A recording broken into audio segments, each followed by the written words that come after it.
देश में न्यायपालिका की स्वतंत्रता पर चर्चा कोई नई बात नहीं है, लेकिन जब बात देश के सबसे बड़े जज, चीफ जस्टिस ऑफ इंडिया की हो और जब सरकार के ताकतवर मंत्री और खुद उपराष्ट्रपति उस जज की टिप्पणियों पर सवाल खड़े करने लगे, तो बात बहुत गहरी हो जाती है। आज हम बात करेंगे कि कैसे सीजेआई संजीव खन्ना के एक संवैधानिक सवाल ने मोदी सरकार की पूरी टीम को बैकफुट पर डाल दिया और अब वही सरकार अपने पूरे नेटवर्क से चीफ जस्टिस को दबाव में लाने की कोशिश कर रही है। वक्फ संशोधन विधेयक मुद्दा क्या है? तो चलिए पहले समझते हैं कि आखिर ये पूरा विवाद क्या है। सरकार ने संसद में एक नया बिल पेश किया, वक्फ संशोधन विधेयक 2024, और कहा गया कि इसका मकसद है वक्फ संपत्तियों के प्रबंधन में पारदर्शिता लाना, जवाबदेही तय करना और मुस्लिम समुदाय के वंचित तबके जैसे महिलाएं, बच्चे और गरीब को न्याय दिलाना। अब ये बात सुनकर तो किसी को ऐतराज नहीं होना चाहिए, लेकिन आज आप उस बिल को गहराई से पढ़ते हैं तो पता चलता है कि इसमें कई ऐसे प्रावधान हैं जो सीधे तौर पर धार्मिक अधिकारों, संपत्तियों के हक और यहाँ तक कि संविधान की मूल भावना के खिलाफ जाते हैं। और यही बात उठाई मुख्य न्यायाधीश संजीव खन्ना ने। उन्होंने कहा, इस बिल में कुछ ऐसे पॉइंट्स हैं जो संविधान के अनुच्छेद 25 और 26 यानी धार्मिक स्वतंत्रता और धार्मिक संस्थानों के प्रबंधन की आजादी के खिलाफ है। सीजेआई की टिप्पणी और सरकार की बेचैनी। अब जरा सोचिए, देश का सबसे बड़ा जज, संविधान का संरक्षक, संसद में पास हो रहे एक बिल पर सवाल उठाता है, वो भी बिल ऐसा जो धार्मिक समुदाय की संपत्ति और आस्था से जुड़ा हो।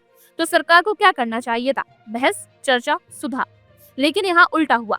सरकार के मंत्री, नेता और यहाँ तक कि संवैधानिक पदों पर बैठे लोग चीफ जस्टिस पर ही सवाल उठाने लगे। पहले आए किरण रिजिजू, पूर्व कानून मंत्री और अब संसदीय कार्य मंत्री। उन्होंने सीधा कहा, इस बिल से किसी भी धर्म की स्वतंत्रता को कोई खतरा नहीं है, कोई जमीन नहीं ली जाएगी, इस बिल में सब पारदर्शी है। मतलब साफ है, रिजिजू साहब को सीजेआई की चिंता से कोई मतलब नहीं, बल्कि उन्हें अपनी पार्टी लाइन को दोहराना है। वक्फ बिल क्या था मामला? यह बिल सरकार द्वारा पेश किया गया था और इसमें वक्फ बोर्ड की कार्यप्रणाली में बदलाव की कोशिश की गई थी। वक्फ बोर्ड वो संस्थाएं हैं जो मुस्लिम समुदाय द्वारा धार्मिक और सामाजिक कार्यों के लिए संचालित होती हैं। इस बिल में सरकार ने वक्फ बोर्ड के नियंत्रण को राज्य के नियंत्रण में लाने का प्रस्ताव रखा। सरकार का कहना था कि इससे वक्फ की जमीनों पर जो अवैध कब्जे हो रहे हैं उन्हें रोका जा सकता है। लेकिन सवाल यह था कि क्या यह कदम संविधान के अनुसार था? क्या सरकार की यह कोशिश धार्मिक स्वतंत्रता का उल्लंघन कर रही थी? और यही सवाल सीजेआई संजीव खन्ना ने पूछा, जो सरकार को थोड़ी सी भी राहत देने को तैयार नहीं थे। उन्होंने यह सवाल उठाया, क्या सरकार ने यह बिल लागू करने से पहले समुदायों के अधिकारों और संविधान की भावना को ध्यान में रखा है?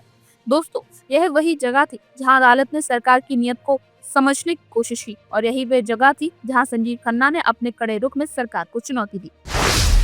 आरएसएस का दबाव और सरकार की भूमिका। अब हम बात करते हैं एक और अहम पक्ष की, आरएसएस। हम सभी जानते हैं कि आरएसएस का भारतीय राजनीति में गहरा प्रभाव है। वक्फ बिल के मामले में आरएसएस ने सरकार पर दबाव बनाया था। आरएसएस का मानना था कि वक्फ की जमीनों पर अवैध कब्जे हो रहे हैं और इन्हें सरकार के नियंत्रण में लाया जाना चाहिए। लेकिन सीजेआई संजीव खन्ना ने यह सवाल उठाया, क्या संविधान की स्वतंत्रता और धर्मनिरपेक्षता को नजरअंदाज किया जा सकता है? उन्होंने यह सुनिश्चित किया कि सरकार संविधान के दायरे में रहते हुए ही फैसले ले।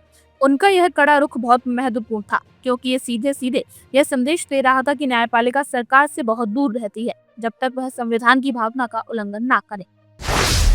सीजेआई खन्ना का सक्रिय रुख, क्या भविष्य में बदलाव होगा? अब एक बड़ा सवाल उठता है, क्या अगर संजीव खन्ना ने अपनी सक्रियता नहीं दिखाई तो क्या सरकार अपने मनमाने तरीके से यह बिल लागू कर देगी? अगर सीजेआई संजीव खन्ना की बेंच यह सवाल नहीं उठाती तो शायद वक्फ बिल पर सरकार का फैसला और ज्यादा विवादास्पद हो जाता। उन्होंने ये साबित कर दिया कि न्यायपालिका संविधान की रक्षा करने के लिए पूरी तरह से प्रतिबद्ध है। लेकिन आने वाले समय में ये भी दिलचस्प हो सकता है, क्योंकि जैसे ही संजीव खन्ना का कार्यकाल समाप्त होता है, अगला सीजेआई कौन होगा? क्या वह सरकार के दबाव में आकर फैसले देगा या फिर वह भी खन्ना साहब की तरह कड़े रुख अपनाएंगे? यह सवाल इसलिए अहम है क्योंकि अगर अदालतों पर दबाव बढ़ता है तो लोकतंत्र की एक बुनियादी स्तंभ न्यायपालिका कमजोर हो जाती है। मीडिया का दृष्टिकोण और न्यायपालिका की निष्पक्षता। अब बात करते हैं एक और महत्वपूर्ण पहलू की, मीडिया। आप सभी जानते हैं कि मीडिया का बड़ा हाथ होता है किसी भी मुद्दे को जनता तक पहुंचाने में, लेकिन क्या मीडिया हमेशा न्यायपालिका की निष्पक्षता को लेकर सचेत रहती है? नहीं। मीडिया का रवैया कई बार सरकार के पक्ष में होता है और जब सुप्रीम कोर्ट सरकार के खिलाफ जाता है तो मीडिया की चुप्पी बहुत कुछ बयान कर देती है। मीडिया को हमेशा यह समझाना चाहिए कि जब सरकार संविधान के खिलाफ जा रही हो तो उसे उजागर करना मीडिया का फर्ज है। लेकिन हम अक्सर देखते हैं कि जब सीजेआई खन्ना सरकार के खिलाफ खड़े होते हैं तो मीडिया की रिपोर्ट चुप हो जाती है। यही बात हमें सोचने पर मजबूर करती है कि अब मीडिया भी सरकार के दबाव में है।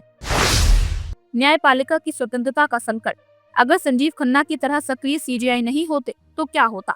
अगर अदालत पर सरकार का दबाव बढ़ता तो आने वाले समय में न्यायपालिका की स्वतंत्रता खतरे में पड़ जाती। और यही वजह है कि आज के समय में सीजीआई संजीव खन्ना का कड़ा रुख लोकतंत्र की रक्षा के लिए बेहद जरूरी हो गया है।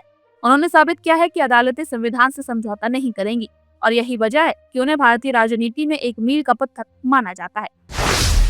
रिज्जू और न्यायपालिका, पुराना हिसाब। लेकिन दोस्तों, ये पहली बार नहीं है जब रिज्जू साहब ने न्यायपालिका पर निशाना साधा हो। याद है जब उन्होंने कहा था, कुछ जज ऐसे होते हैं जो जनता के प्रतिनिधि नहीं होते, फिर भी सरकार की नीतियों में टांग अड़ाते हैं। या जब उन्होंने कॉलेजियम सिस्टम को लेकर कहा था, ये पारदर्शी नहीं है, इसमें सुधार की जरूरत है।